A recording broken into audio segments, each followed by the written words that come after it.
Hello and welcome back.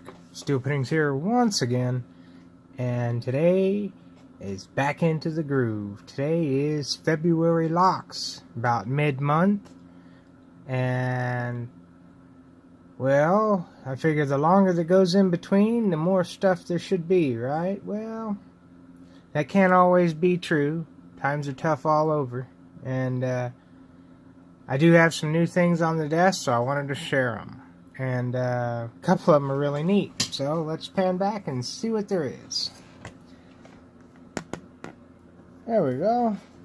Of course, it looks a little odd. Some weird looking keys. I wanted to show this one. I saw William Mansell's video on his gigantic guard lock. I got this big old quickset. It's not as big as that gigantic guard he has, but that's a different kind of quickset. And, well, you know, you don't see very many quickset locks unless you see, crap like that. Which, everybody's seen those. This is a different one because, let's see if I can find it here on the back. Made in Italy. So, this one is an older type of quickset, I guess. But it has a Yale-style keyway, and it's not the Yale Y1. I had to file down this Y1 to even fit it. I was going to try and impress it, but it's still too tight and I can't get a bead on it, so I kind of shined it up and I found the little holes, and so I might drill it out. Never know. I'd like to get a key that works for it, but I don't like tearing up locks either, and it's very easy to tear those up. Then of course you see the Masters over here. This is an old original style Master number 5. I picked these 3 up at a garage sale. No keys for any of them. I picked them all open. And it looks like I'm going to have to try and impress them. They all have the Y1 keyway. Or M1, sorry. So that's an old number 5. This one is kind of like a brass or gold plated or something or another, because it was a US set at one time, but it's the Master Lock number 6. And it looks to be like the same size as the old number 5. So probably what that one did was just keep this style. And then this behemoth back here is a Master Lock number 15. And you still see these. The number 19 is that evil hard one. And this one here takes the M1 key, so not too bad. Should be able to impress it, but it takes an M10 or something. It takes the 5-pin. It has a 5-pin core. Nonetheless, have those. And those are always nice to have for your Master Lock collection. Other than that, I have this little beauty. And this thing is really cool because this is the key. And this fits right there on the side, and then pull it open. Without the key, no open. It's a magnetic lock. And I had another one of these. It's real similar. It's called a Gin or something. This one's a Globalman, and there's nothing else on it. So people who don't know what they're looking at, they can't even get into them. People say, oh, like I saw Bosnian Bill shit all over one of them, like this. It's a genie or gin. And he's like, hey, just put a little magnet on it and ran it back and forth. And sure enough, that's crap, And how many people knew that? Knew what to do? So, yeah, if it became a big thing like Master Lock and you knew that it took this little M1 key or something, well, come on, everybody knows to pick that damn thing. It's stupid. Can you do that? And if you had these kind of picks and tensioners, would you know what to do? I doubt it. And with these, they are very impressionable. And that's not the same kind of impression as you want to impress the key. It's impressionable because this is the key for this one. And you're supposed to hold it on there just like the other one, and you can pull it off. But you see, it doesn't work anymore. It is the right key. Neither one of them will work it, because I have this really big, strong, reach back here, magnet. This magnet is so strong that it has a cap on it. Now that's a radiating magnet that it'll tear some stuff up. Clank. I don't know, pick up that lock and hold it there. You can't even take it off. See?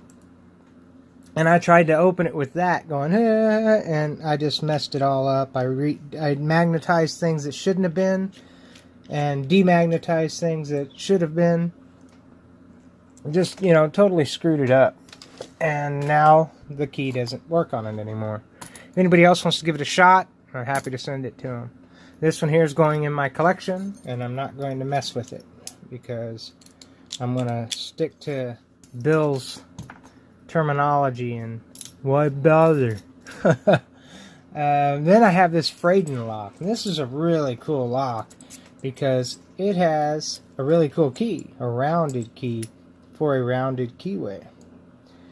And how this works is the key goes in and sets all the pins, and then the key itself tensions off of those pins at the right height, and it allows it to open. So trying to pick it, you'd have to tension off that bottom pin right here, or the first pin, and then get them all picked, and then find a way to tension off a different pin so that you can pick that first pin. Or pick the first pin, then tension. It's very difficult. Round keyways suck. And so it makes for this one here to be really good. Not to mention that if you look really close on the key here, a couple of those bittings are over the round of the key. They stick up almost like a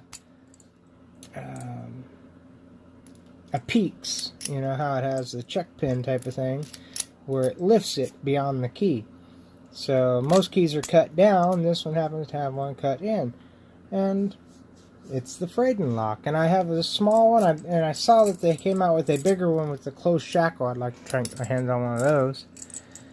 Very cool little lock. And then over here I have a couple disc locks, and this discus, that are really different because you don't see them too often with these tubular keyways. And tubular's nothing much, especially with that new goat wrench, and get in there and tension it up real easy. And then I came across this beauty. Now this is an Abus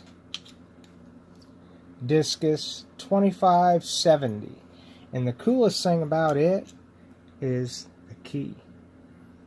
And it's an Abus key. Abus.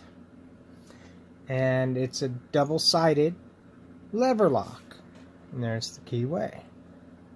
So you go in and open. You take out the key, go in and close. Take out the key. Very cool, and it's a piped key. I just thought that thing was so awesome because I hadn't seen one before. I'm sure somebody out there is going to say, yeah, I got one right here. But I had to have them. And then I got these two here. And this one here is one I had and I had forgotten I had.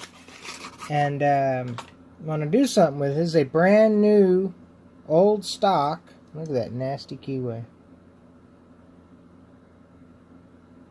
Awful. And it says it's an Ilco Lockwood. And it is 0-bitted at the moment. Very cool. And it's just like those old Yales. You have to knock out the pins to hold in the body. These pins are ready to come out. I'm missing that pin. Damn it. A little brass stock will fix that right up. But you open it up. You got the pins, you can pull out the bottom of the core, knock out the retainer pin, pull out the core, repin it, cut your keys, put it back together, and you have a set and ret lock. But right now it's 0-bitted in a nasty, nasty keyway. Awesome little lock. I was like, oh, I gotta have it. And now I've found it again, so haha. I don't know, it being brand new like this, and I swear I had another one around here somewhere too. I might wind up selling that one. This one here is one that I have one left of, and as you can tell, I haven't never opened the package. It came out the box like that. There's the key poke out. Oh, you see the dust flying off of it.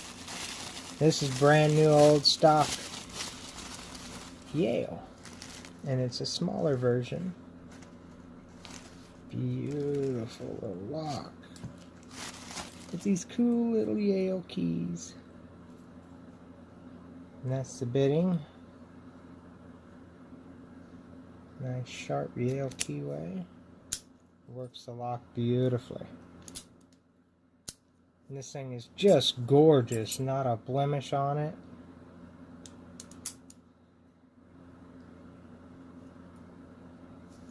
I'm gonna research the circa on it and find out how old it is and whatnot, and go about all that. I just thought that was super awesome. Cool little lock. Alright guys, that's all I have for you this time, so we'll sign off with that. Y'all please stay safe and always stay legit. If you like this video and like what I do here, hit that like button, and if you're new to the channel, hit that subscribe button. And as always, until we meet again, peace.